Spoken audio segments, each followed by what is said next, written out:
फटाफट अंदाज में देख लेते हैं टॉप न्यूज में वो तमाम खबरें जो सुबह से लेकर शाम तक सुर्खियों में रही।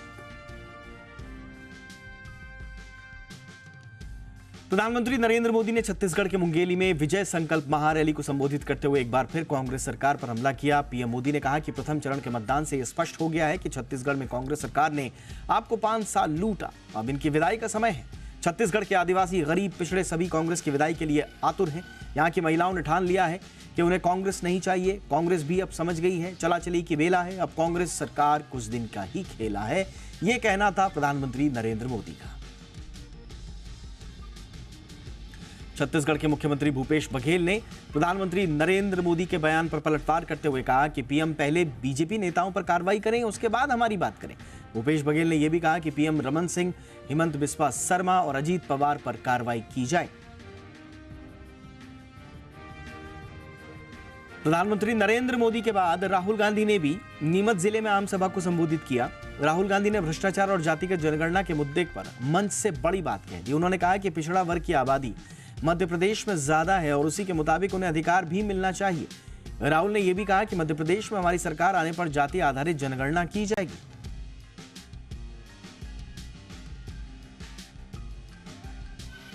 मिशन मध्य प्रदेश पर गए गृह मंत्री अमित शाह ने कहा कि जब देश में कांग्रेस का राज था तब पाकिस्तान ने अपने आतंकवादियों के जरिए भारत पर हमले किए, पर मोदी सरकार ने उरी और पुलवामा आतंकी हमलों के बाद 10 दिन में सर्जिकल और हवाई हमले किए, पाकिस्तान को सबक सिखाया। अमित शाह ने यह भी कहा कि अगर आप देश को सेफ करना चाहते हैं तो आपको केंद्र में मोदी सरकार और एमपी में बीजेपी सरकार को वोट देना होगा।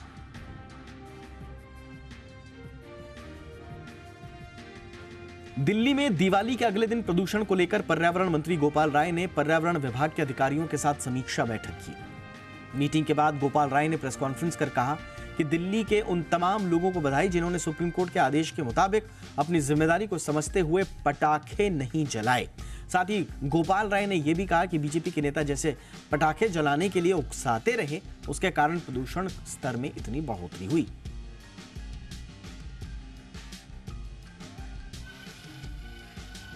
पश्चिम बंगाल की मुख्यमंत्री ममता बनर्जी ने टीएमसी सांसद महुआ मोइत्रा को अहम जिम्मेदारी दी। टीएमसी चीफ ममता बनर्जी ने मोइत्रा को पश्चिम बंगाल के कृष्णानगर का प्रेसिडेंट नियुक्त किया है।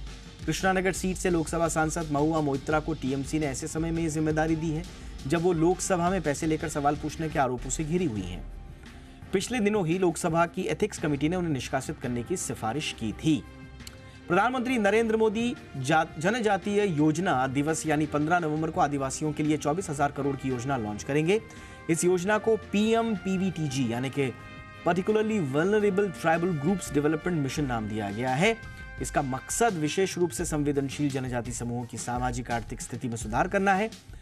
मिशन के तहत इन जनजातीय इलाकों में सड़क और टेलीकॉम कनेक्टिविटी, बिजली, हाउसिंग, साफ पेयजल और सफाई, शिक्षा, स्वास्थ्य और पोषण की सुविधाएं मुहैया कराई जाएंगी।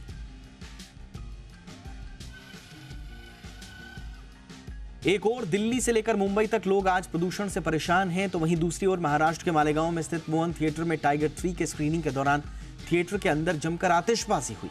सोशल मीडिया पर एक वीडियो तेजी से वायरल हो रहा है जो महाराष्ट्र के मालेगांव में स्थित मोहन थिएटर का बताया जा रहा है। थिएटर के अंदर इस प्रकार की आतिशबाजी आम जनता की सुरक्षा पर कई सवाल खड़े करती है। ये बताएं कि ये थिएटर वही थिएटर है जहां बीते दिनों शाहरुख खान की फिल्म पठान की स्क्रीनिंग के दौरान भी जमकर आतिशबाजी हुई थी।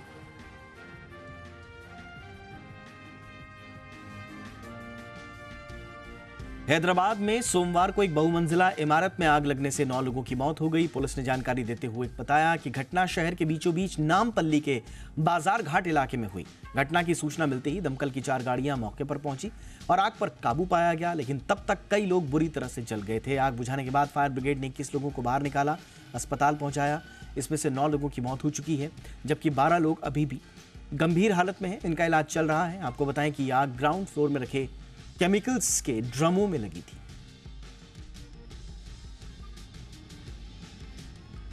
मणिपुर में हुई हिंसा के बीच गृह मंत्रालय ने 9 मैतेई उग्रवादी संगठनों पर बैन लगा दिया है। मंत्रालय ने मैतेई के उग्रवादी संगठन पीपल्स लिबरेशन आर्मी यानी कि PLA की political wing revolutionary people's front, और यूनाइटेड लिबरेशन फ्रंट को 5 साल के लिए गैर कानूनी संगठन करार दिया है। इसके अलावा पीएलए की army wing Manipur people's army पर भी यह कार्रवाई हुई है।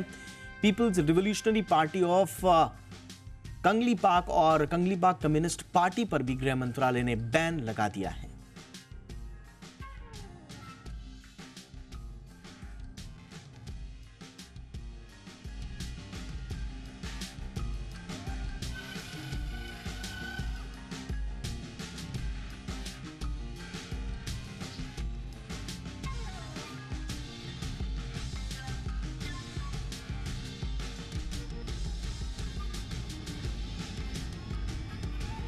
और आइए अब शुरू करते हैं आज की हमारी कवर स्टोरी।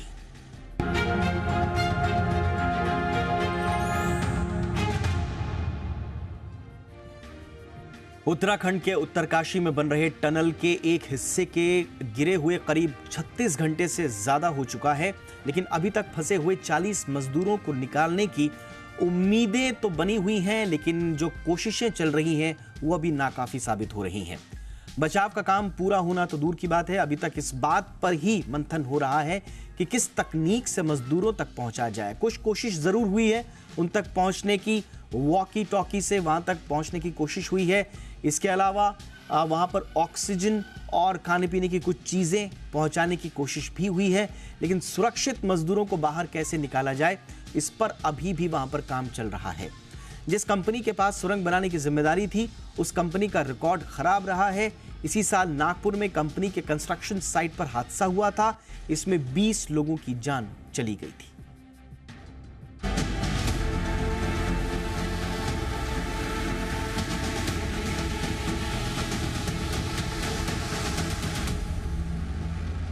इस सुरंग में जिंदगी को बचाने की जंग चल रही है।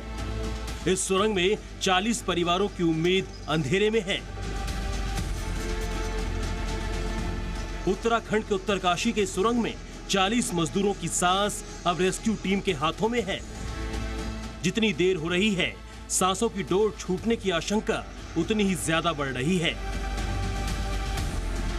जब पूरा देश दिवाली के जश्न में डूबा हुआ था, हर तरफ रोशनी और पटाखे और खुशियां मनाई जा रही थी, उस वक्त उत्तरकाशी में यमुनोत्री राष्ट्रीय राजमार्ग पर धरासू और वडकोट के बीच बन रहे इस टनल का पहाड़ टूटकर गिर गया।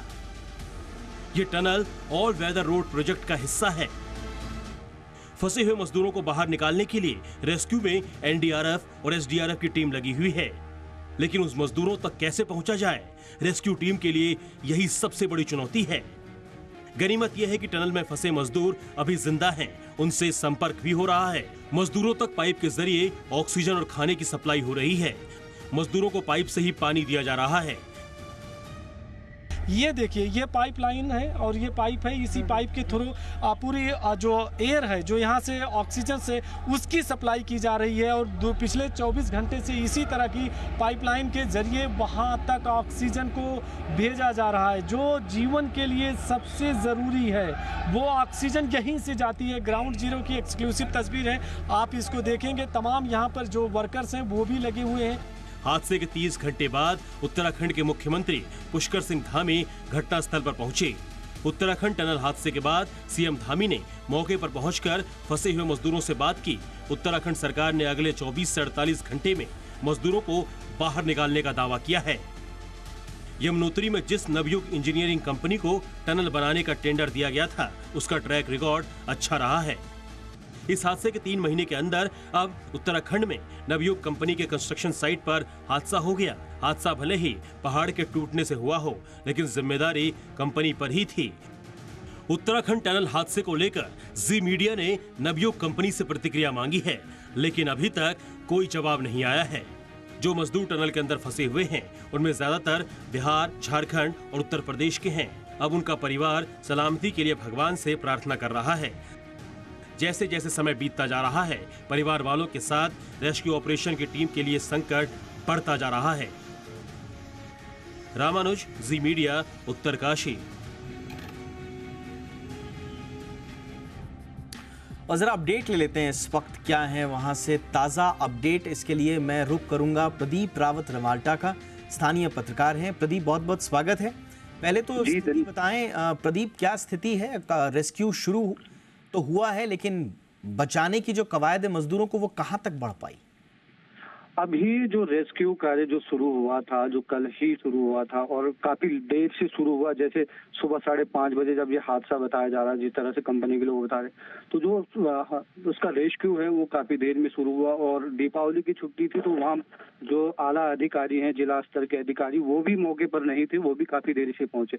बहरहाल जो रेस्क्यू शुरू हुआ, रेस्क्यू की स्थिति इस समय ये है कि वहां पर ये तय किया जा रहा है कि मजदूरों को किस तरह से निकाला जाए, क्योंकि जो मलबा निकालने की एक प्रक्रिया शुरू की गई थी, वो मलबा निकालने की जब प्रक्रिया शुरू हुई, तो जैसे जैसे मलबा निकाल रहे हैं वहाँ ये बताया जा रहा है कि उसके साथ और मलबा गिर रहा है, जो बहुत खतरनाक साबित हो सकता है, क्योंकि लगातार मलबा गिरने से अंदर भी इस तरह का भूस्खलन हो सकता है जिस एरिया में मजदूर फंसे हुए हैं।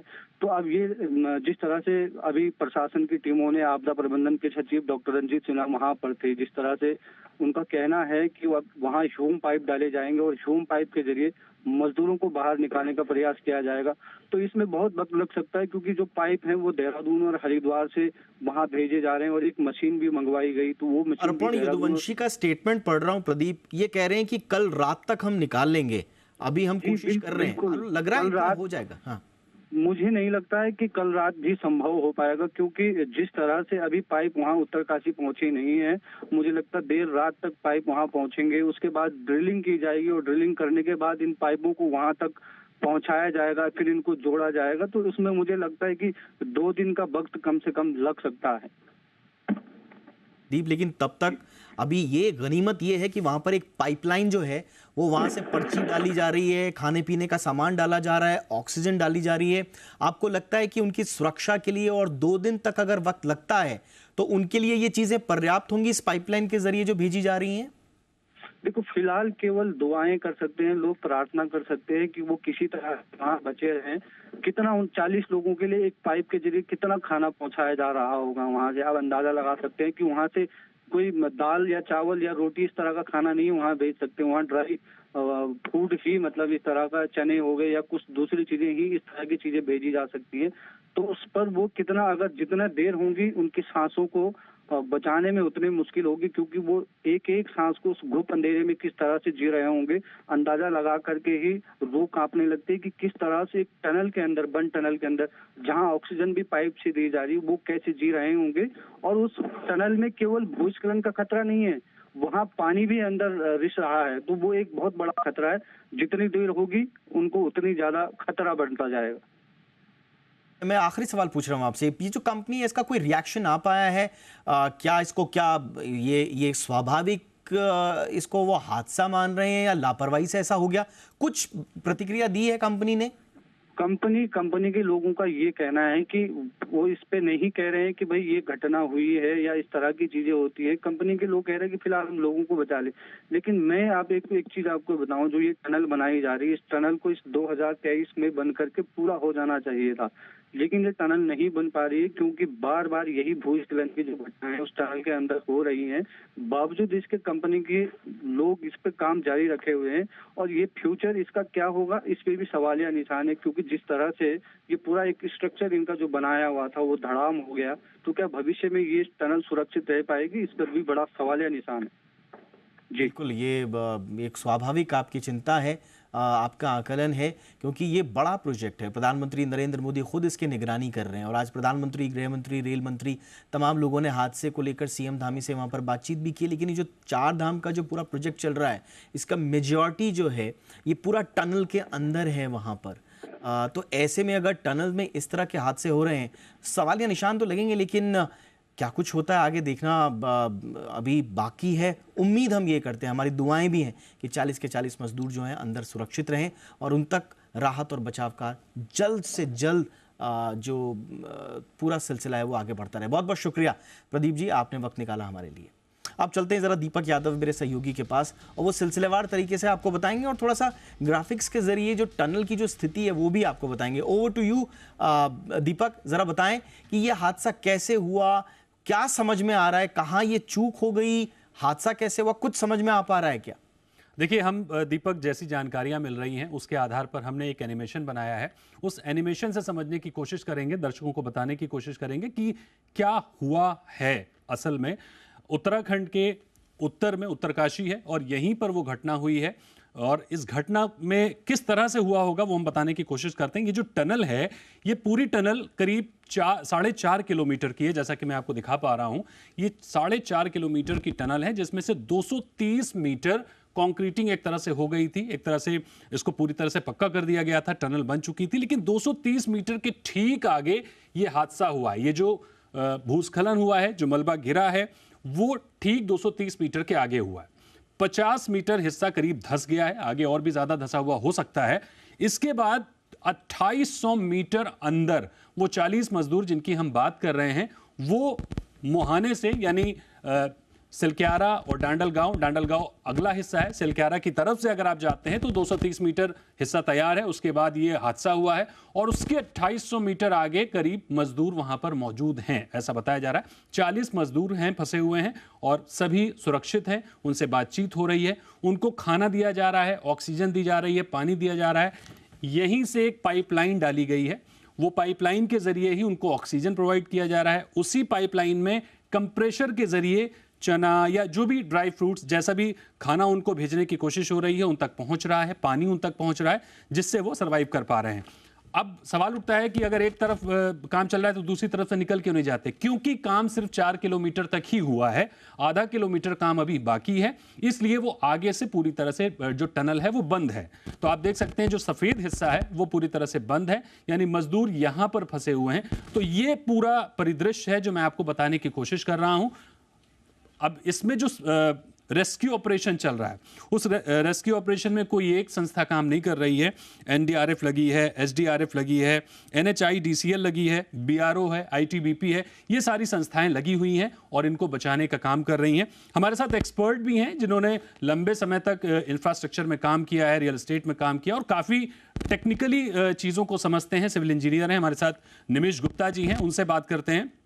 निमिष जी, मैं आपसे समझना चाहूंगा, जैसे हमने बताने की कोशिश की कि ये जो पूरी घटना है ये स्वाभाविक तौर पर बहुत ही दर्दनाक घटना है और 40 मजदूर फंसे हैं, उनके लिए लोग दुआएं कर रहे हैं कि वो सुरक्षित रहें, उनको सरकार अपनी तरफ से मदद कर रही है, जो एजेंसीज हैं, रेस्क्यू एजेंसीज हैं, वो पूरी अपने प्रयास कर रही हैं। लेकिन इस तरह की घटना जब होती है तो किस तरह से रेस्क्यू ऑपरेशन चलाया जाता है, किस तरह से उनको निकालने की कोशिश होती है, और ये जो अभी तक पूरा एक्शन सरकार की तरफ से देखा गया, इसमें आपको क्या उम्मीद लग रही है? क्योंकि वहां पर बताया जा रहा है कि कल शाम तक हम उनको निकाल पाएंगे।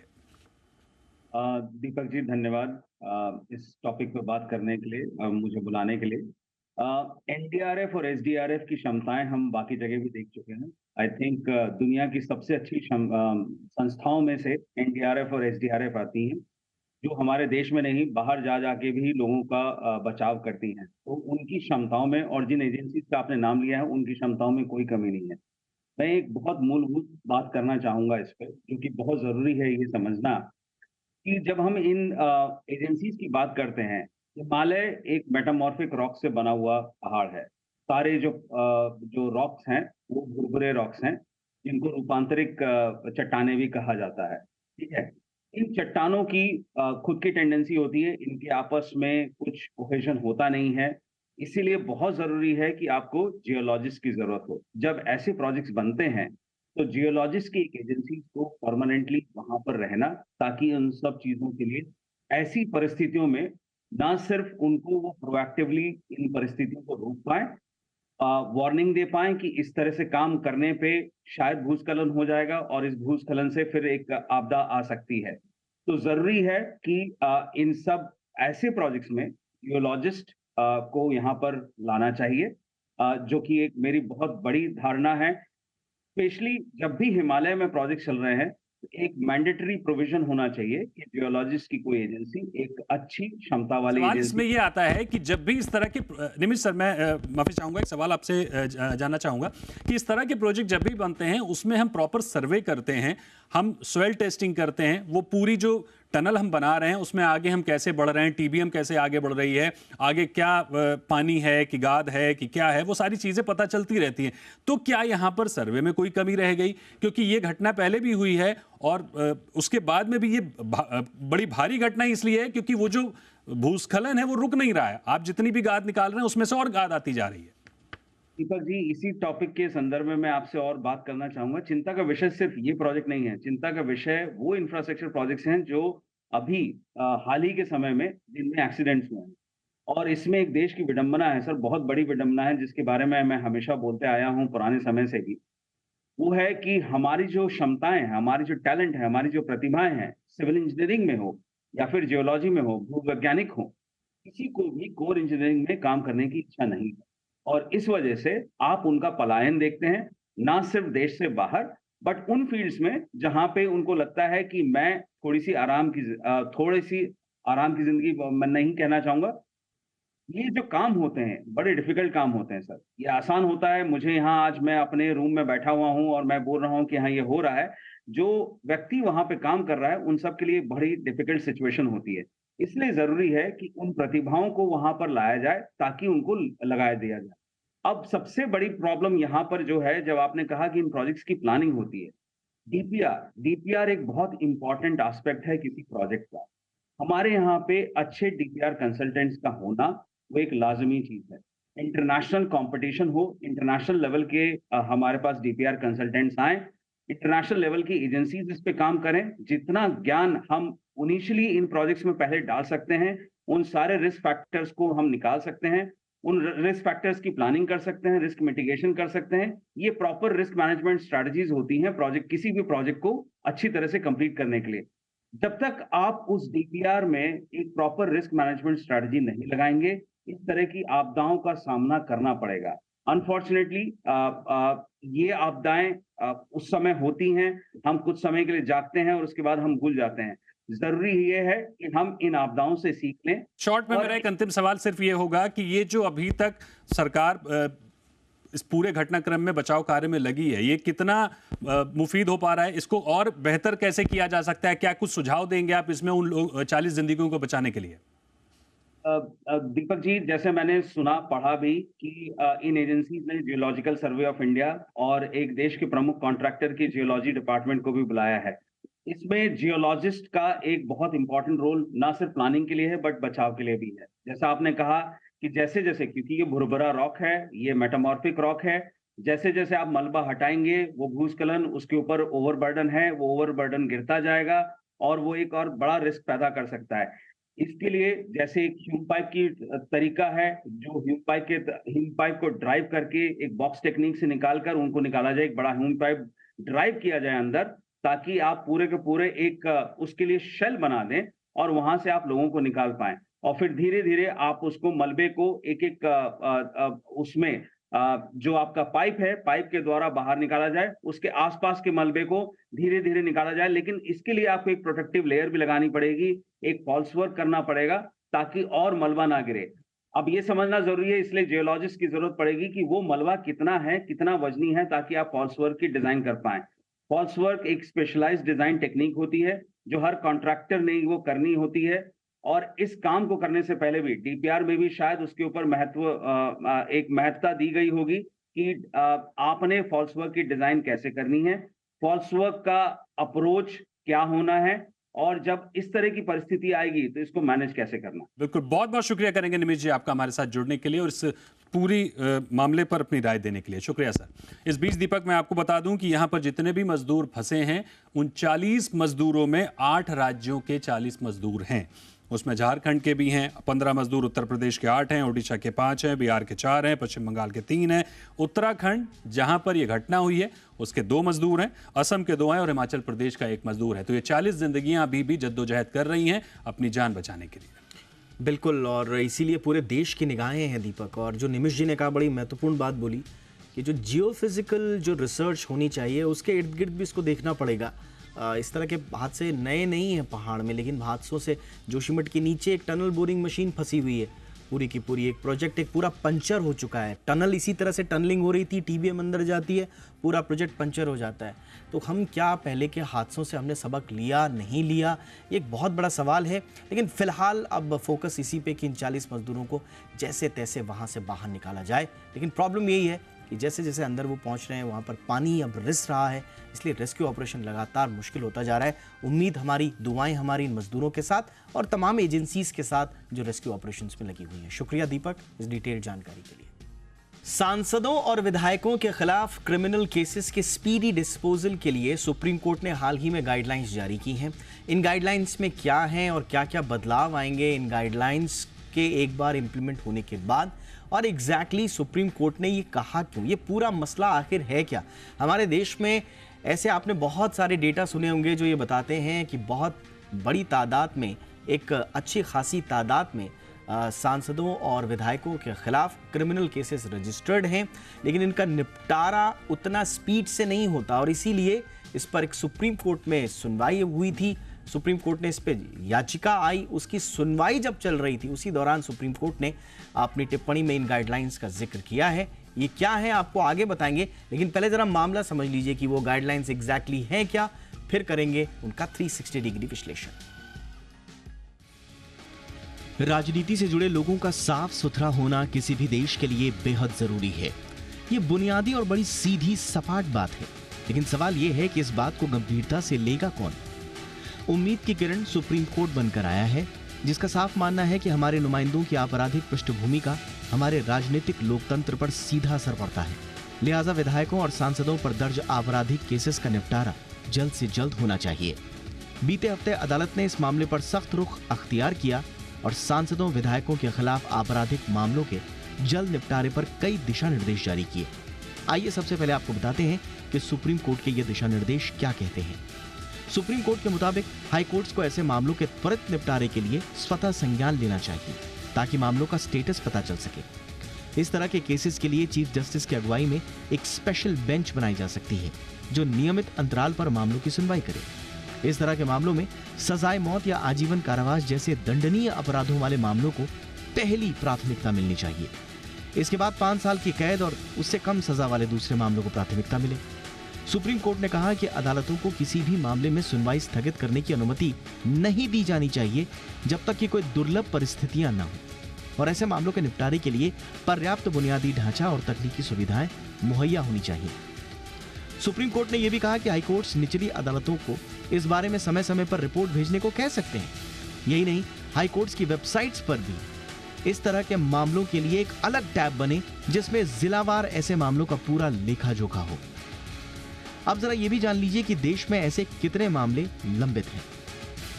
सुप्रीम कोर्ट में सुनवाई के दौरान यह पाया गया कि देश के सांसदों और विधायकों पर नवंबर 2022 तक इस तरह के 5175 आपराधिक मामले दर्ज थे। इसमें से भी कुल 2116 ऐसे मामले थे जो 5 साल से ज्यादा वक्त से लंबित हैं, यानी 5 साल से ज्यादा समय से लटके हुए कुल मामलों का 40% है।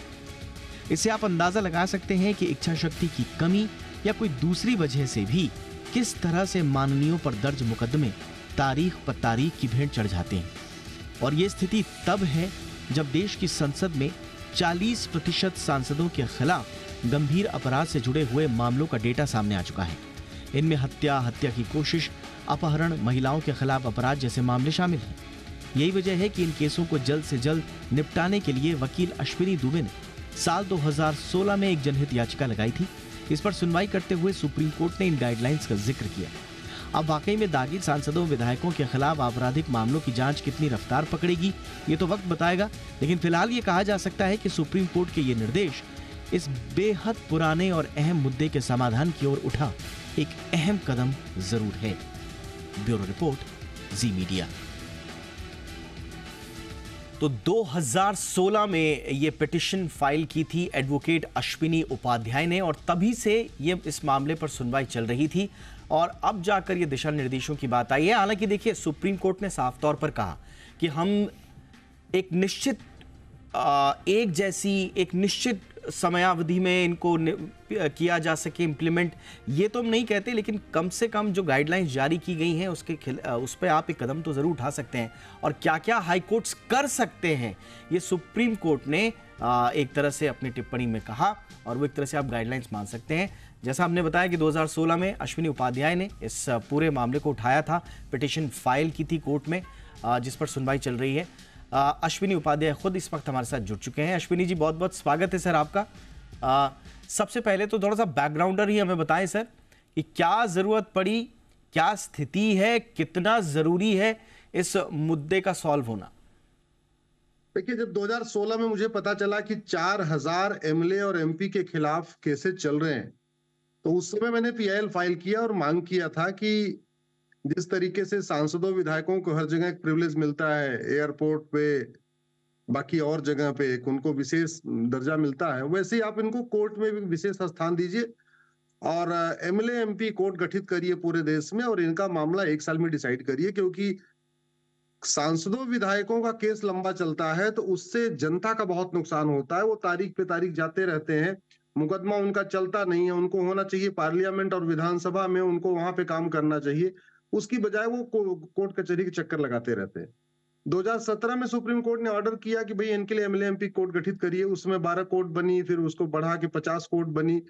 फिर बाद में हमने डिमांड किया कि नहीं, इनके लिए आप हर जिले में कर दीजिए, क्योंकि गवाहों को ले जाना, ट्रेवल कराना बहुत मुश्किल होता था। अगर पहले क्या हुआ कि यूपी में एक कोर्ट बन गई इलाहाबाद में, अब मेरठ मुजफ्फरनगर इलाहाबाद से 700 किलोमीटर दूर, तो कोई गवाह जाने के लिए तैयार नहीं था, वहां गवाही नहीं जाता था।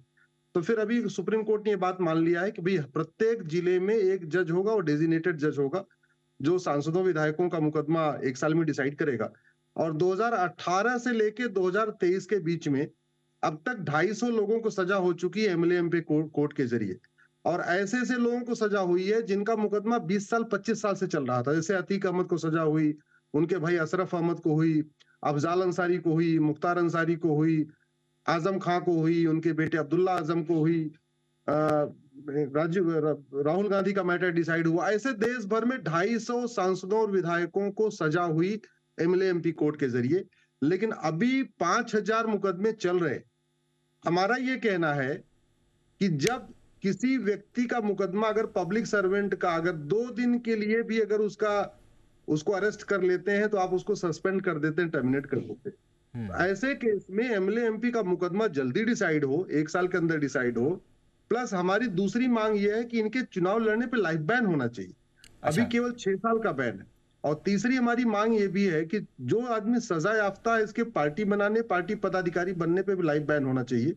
तो जो पहली प्रेयर थी वो सुप्रीम कोर्ट ने एक्सेप्ट कर दिया, पूरे देश के हाई कोर्ट को कह दिया है कि आप अपने अपने हाई कोर्ट में स्पेशल बेंच बनाइए। डिस्ट्रिक्ट कोर्ट में भी सारे डिस्ट्रिक्ट जज को डायरेक्शन चला गया है कि आप कोई इसमें एडजर्नमेंट नहीं देंगे, डे टू डे हियरिंग करेंगे और कोशिश करेंगे कि 1 साल के अंदर मैटर डिसाइड हो जाए। हाई कोर्ट को भी कहा है कि आप एक स्पेशल बेंच बनाइए हाई कोर्ट में और इनका मैटर एमएलए एमपी के लिए इनका मैटर देखते रहे, बट अश्विनी जी मेरे को एक बात समझ में नहीं आई, जब एमपी एमएलए कोर्ट का गठन हो चुका है और आपने बताया भी कि वहां पर बड़े बड़े केसेस में सजा भी मिली है, ऐसे में ये लंबित मामले क्यों? मैं अभी भी देख रहा हूं 5000 में से अभी भी 40% मामले ऐसे हैं जो 5 साल से ज्यादा समय से लटके हुए हैं। इसमें आपके मैं स्टेटमेंट्स पढ़ रहा था, इसमें इच्छा शक्ति की बात आ रही। ये किसकी इच्छा शक्ति नहीं है, क्यों इतने लटके हुए हैं, थोड़ा इस पर बताएं सर। देखिए, अभी भी फैक्ट ये है कि 2017 के बाद एमएलए एमपी कोर्ट बन गए थे और 250 लोग सजा हुई है, लेकिन अभी भी बहुत सारे ऐसे लोग हैं जिनके मुकदमे 5 साल से ज्यादा पेंडिंग है। स्वाभाविक सी बात है कि वो रूलिंग के हैं, या तो सिटिंग एमएलए हैं, या तो कुछ इस तरीके से है। कहीं न कहीं उसमें वो पुराने कानूनों का हवाला दे के कभी डेट मांग ली जाती है, कभी एडजर्नमेंट करा लिया जाता है। इसीलिए हमने जब सुप्रीम कोर्ट से मांग किया तो जो नया भी डायरेक्शन आया कोर्ट का कि आप इसको एडजर्नमेंट नहीं करेंगे, प्रोसीजरल जो कुछ खामियां हैं हमारे पुराने कानूनों की, 1860 की आईपीसी की या हमारे सिविल क्रिमिनल प्रोसीजर कोड की, उसकी खामियां निकाल के वो बार बार एडजर्नमेंट कराते रहते हैं। लेकिन एक बात दीपक जी मैं बहुत आपको इंटरेस्टिंग बताना चाहूंगा, अभी जो लोग सांसद विधायक बन गए वो बन गए, लेकिन अब नए गुंडे बदमाश चुनाव में नहीं आ रहे। जो पहले लड़ चुके हैं वो तो लड़ चुके, लेकिन मैंने ये नोटिस किया कि क्योंकि 2019 में मैं 3 लोगों को ऐसे जानता हूं जिनका टिकट कंफर्म हो गया था, बाद में उन्होंने चुनाव लड़ने से मना कर दिया। क्यों? क्योंकि जब उन्होंने अपने एडवोकेट से बात किया तो एडवोकेट ने बताया साहब देखो आपके खिलाफ 30 मुकदमा चल रहा है, अभी आपका मुकदमा आराम से 20-25 साल चलेगा, कोई दिक्कत नहीं होगी, लेकिन और आप अगर जीत गए तो आपका ये मुकदमा एमएलए एमपी कोर्ट में चला जाएगा और एमएलए एमपी कोर्ट में जाएगा, 1 साल के अंदर डिसाइड होगा। 30 मुकदमे चल रहे हैं, हो सकता है 2-4 साल में सजा हो जाए, तो बेटर ये होगा आप चुनाव लड़ो ही मत। एक और इंटरेस्टिंग आपको एग्जांपल बताता हूं, रणदीप सिंह सुरजेवाला जो कांग्रेस के प्रवक्ता है, सन 2000 में उनका एक मुकदमा दायर हुआ था बनारस में, आराम से वो ठंडे बस्ते में पड़ा हुआ था, 2022 तक वो ठंडे बस्ते में पड़ा था। लेकिन जैसे ही वो राज्यसभा में गए, तुरंत उनका मुकदमा एमएलएमपी कोर्ट में चला गया है और अभी तो उनके खिलाफ नॉन अवेलेबल वारंट भी इशू हो गया है।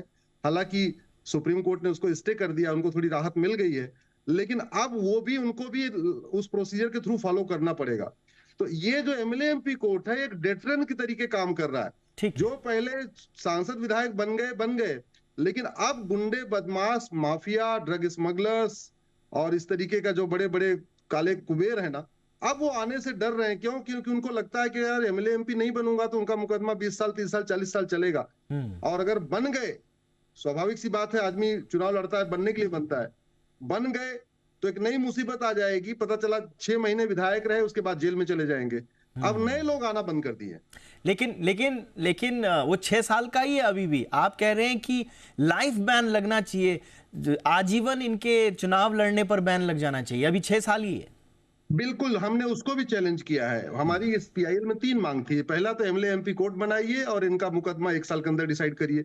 दूसरी हमारी प्रेयर बी है, सेकंड प्रेयर है हमारी कि जो 6 साल का बैन है इसको खत्म करिए। हमारा ये कहना है कि एक पब्लिक सर्वेंट, एक हवलदार, एक चपरासी, क्लर्क, थानेदार, कलेक्टर, जो पेशकार, कोई भी पब्लिक सर्वेंट अगर 2 दिन की सजा हो जाती है तो आप उसको आजीवन टर्मिनेट कर देते हैं मात्र 2 दिन की सजा में।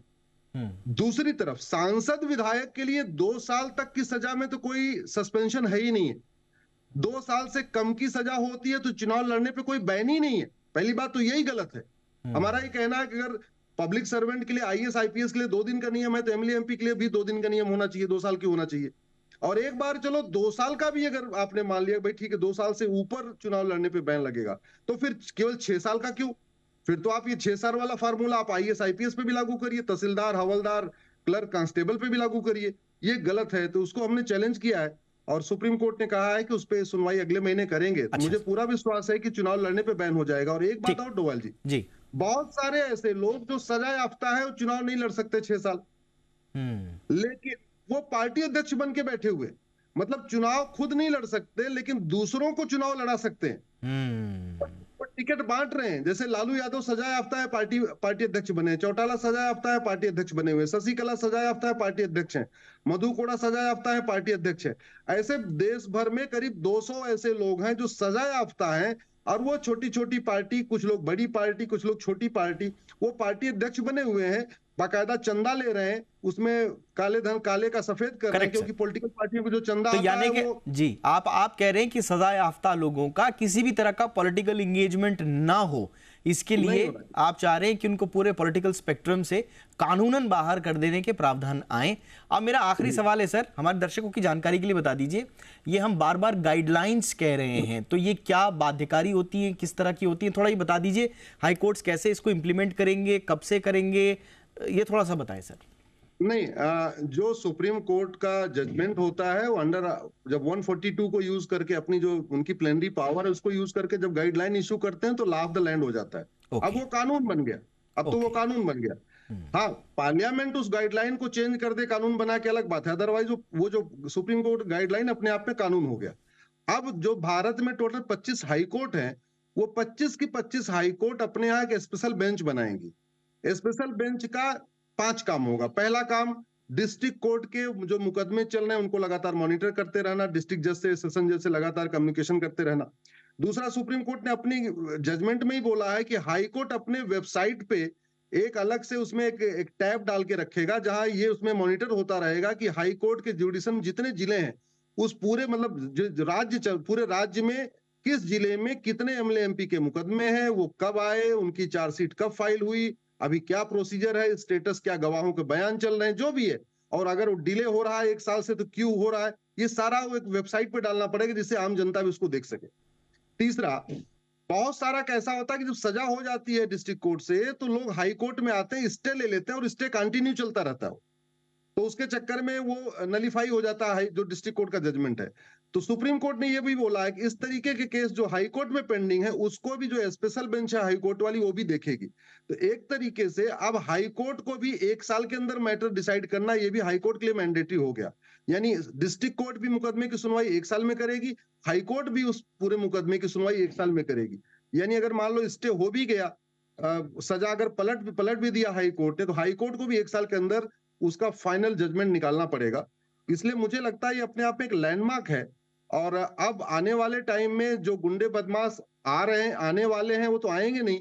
हाँ, जो अभी चल रहे हैं सिस्टम में, शायद ये भी धीरे धीरे करके बाहर हो जाएंगे। अभी 5000 मुकदमे चल रहे हैं और ये भी कहा है कि आप इनके गवाहों के लिए जो है आप स्पेशल प्रोविजन रखेंगे, गवाहों को कोई दिक्कत न हो। क्योंकि बड़ी समस्या आती है कि एमएलए एमपी के खिलाफ कोई गवाही देना पसंद नहीं करता। बहुत सारे लोग बीच में मुकदमे के दौरान कुछ एडजस्टमेंट हो जाता है, कुछ डर जाते हैं, कुछ भय के मारे वो मतलब गवाही के लिए आते ही नहीं आगे। तो उनकी विटनेस प्रोटेक्शन के लिए भी सुप्रीम कोर्ट ने बोला है कि गवाहों की सुरक्षा का भी ध्यान रखा जाए, वो ध्यान रखेगी। चार्जशीट इनके मामले में हर हालत में फाइल हो, जो भी इन्वेस्टिगेशन स्पीडी हो, उसके लिए भी उन्होंने सुप्रीम कोर्ट ने कहा है। तो मुझे लगता है अपने आप में हमें अगले 2-3 साल में बिल्कुल अश्विनी जी, हम लोग बचपन से पढ़ते आए थे इलेक्टोरल रिफॉर्म्स, पॉलिटिकल रिफॉर्म्स। मुझे लगता है ये बहुत बड़ा इलेक्टोरल और पॉलिटिकल रिफॉर्म होगा थ्रू जुडिशियरी, कि ये इतना इंपॉर्टेंट आया है कि जो क्रिमिनल बैकग्राउंड के लोग हैं और खास तौर से जिन पर आपराधिक मुकदमे दर्ज हैं, उनको किस तरह से पॉलिटिकल स्पेक्ट्रम से बाहर किया जाए। इसके लिए बहुत जरूरी होगा कि इन मामलों को आप फटाफट निपटाइए। और उसके लिए कोई बहुत बड़ी चीज नहीं है। करोड़ों मामले लंबित हैं, ठीक है, और उन पर बहस चलती है, लेकिन ये 5000 मामले लंबित हैं, इन पर तो आप तुरंत कार्रवाई कर सकते हैं। और मुझे लगता है कि सुप्रीम कोर्ट ने ये दिशा निर्देश जो दिए हैं, जो कि रूल ऑफ लॉ है, अब हाई कोर्ट्स को अपने यहाँ स्पेशल बेंचेस का गठन करना पड़ेगा। और एक और चीज जो कही है, जो लोअर कोर्ट से आप इस तरह के डेटा मांग सकते हैं। सुप्रीम कोर्ट ने साफ कहा है, हाई कोर्ट्स के पास अधिकार है, लोअर कोर्ट से आप डेटा मांगिए, उनकी मॉनिटरिंग कीजिए और निपटाइए उन मामलों को। तो मुझे लगता है कि साफ सुथरी एक राजनीतिक व्यवस्था हमारे सामने होगी और बहुत जल्द होगी। बहुत बहुत शुक्रिया अश्विनी जी, और बहुत बहुत शुभकामनाएं आपको। आपकी ये पीआईएल जनहित में बड़ी इंपॉर्टेंट पीआईएल है और बहुत सारे समाधान देने की दिशा में है। थैंक यू सो मच वक्त निकालने के लिए। तो ये थी आज की हमारी दूसरी कवर स्टोरी।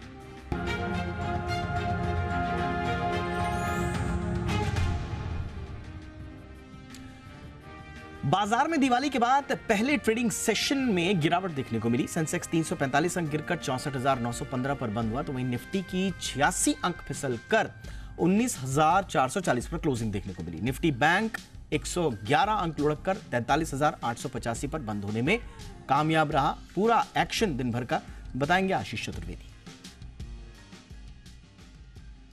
देखिए, इंडेक्स लेवल पर बात की जाए तो एक्शन थोड़ा सा सुस्त नजर आएगा। हालांकि थोड़ी सी गिरावट के साथ ही इंडेक्स बंद हुआ है। ½ % का कट आपको निफ्टी पर नजर आया। निफ्टी बैंक की बात की जाए तो 110 अंक, लेकिन आखिरी 1 घंटे में अगर आप देखें तो बैंकिंग स्टॉक्स में दमदार एक्शन आपको नजर आया। निफ्टी के गेनर्स की बात की जाए तो अच्छे नतीजों के बाद बड़ा स्ट्रॉन्ग रिएक्शन देखने को मिला। कोल इंडिया में 5% से ज्यादा के गेन्स यहाँ पर देखने को मिले। आयशर मोटर्स, हिंडाल्को में भी फॉलोअप मूव आया और M&M यहाँ पर भी करीब 1% की खरीदारी आपको नजर आई।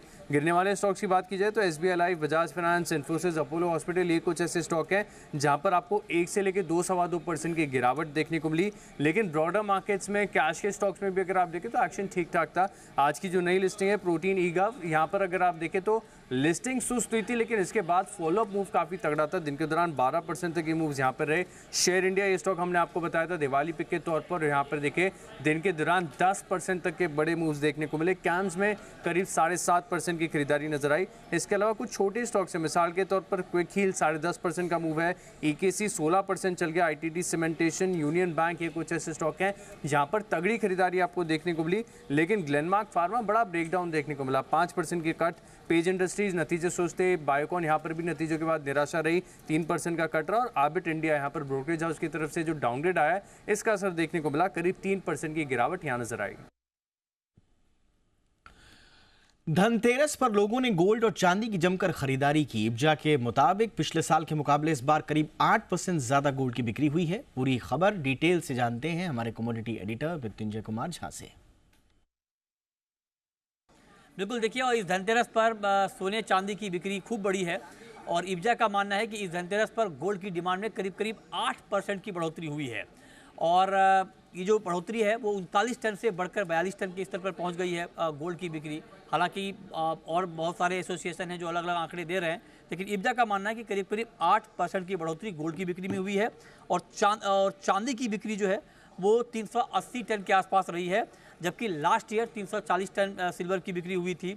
और करीब 2700 करोड़ मूल्य की चांदी बिकी है और करीब करीब 22,000 करोड़ का गोल्ड बिका है। तो कुल मिला के आप ये कह सकते हैं करीब करीब 2500 करोड़ की बुलियन की बिक्री हुई है।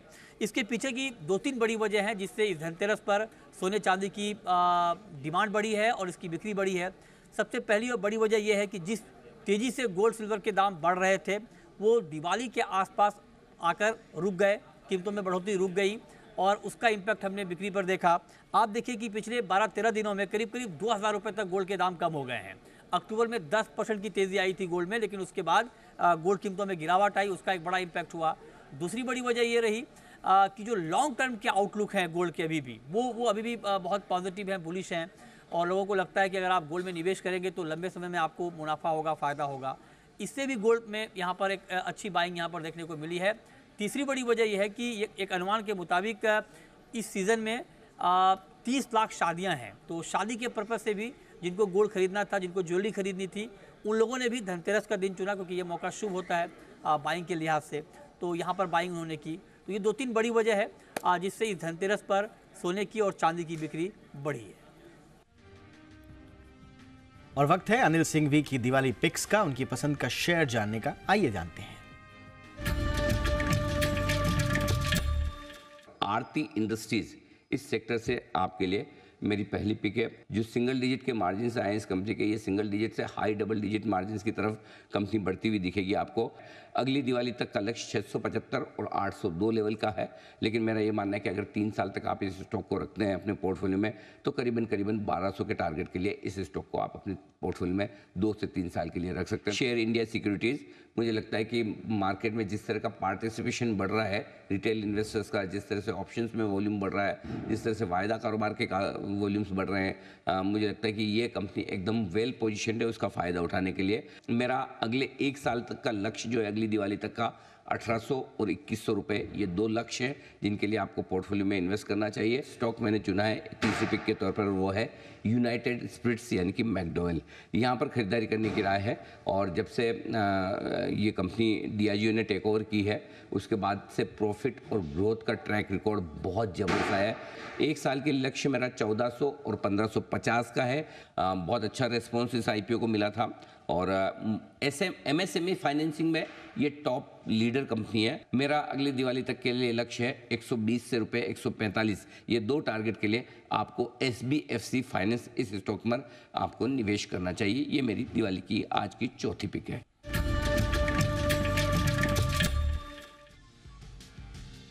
और मुहूर्त ट्रेडिंग के मौके पर जी बिजनेस से खास बातचीत में सैमको के फाउंडर एंड CEO जिमित मोदी ने अगले 1 साल में बाजार में तेजी जारी रहने का भरोसा जताया। अगली दिवाली तक उन्होंने निफ्टी को 22,000 तक जाने की उम्मीद जाहिर की है। जनरली हमने ट्रेंड देखा है कि हमेशा प्री इलेक्शन ईयर में एक अच्छी रैली आती है। ऑन एन एवरेज पिछले आप 7-8 इलेक्शन ले ले पिछले 25 साल में, तो ऑन एन एवरेज 11 से 12% की प्री इलेक्शन रैली आई है। अगर इस टाइम भी ऐसा कुछ होता है तो एक 21,000-22,000 की निफ्टी भी हो सकती है in the run up to the election. And अगर जो प्रेजेंट गवर्नमेंट है वो कंटिन्यू होती है तो अगले दिवाली तक अपने को एक अच्छा अप ट्रेंड देखने को मिलेगा। या माल बेचने का समय नहीं है, कोई भी डिप आता है, कोई भी करेक्शन आता है, this has to be bought into for the next year. Nirmal Bang institutional equities के CEO राहुल अरोरा भी अगले 1 साल को लेकर बुलिश हैं। उन्होंने भी निफ्टी को अगले 1 साल में 22,000 का ऊपरी स्तर छूने की उम्मीद जाहिर की है। इस वक्त इंडिया पे ओवरवेट रहना ही जरूरी है एंड आई थिंक इस वक्त एक ऐसा मार्केट जिसके साथ हम compete कर रहे हैं कैपिटल के लिए वो डायरेक्टली US है। तो I think when it's a fight between the oldest and the largest democracies in the world, I think both will gain and this would be a good year for equity markets. लेकिन net if we are sitting somewhere around 22,000 next Diwali, I think we would have done pretty well.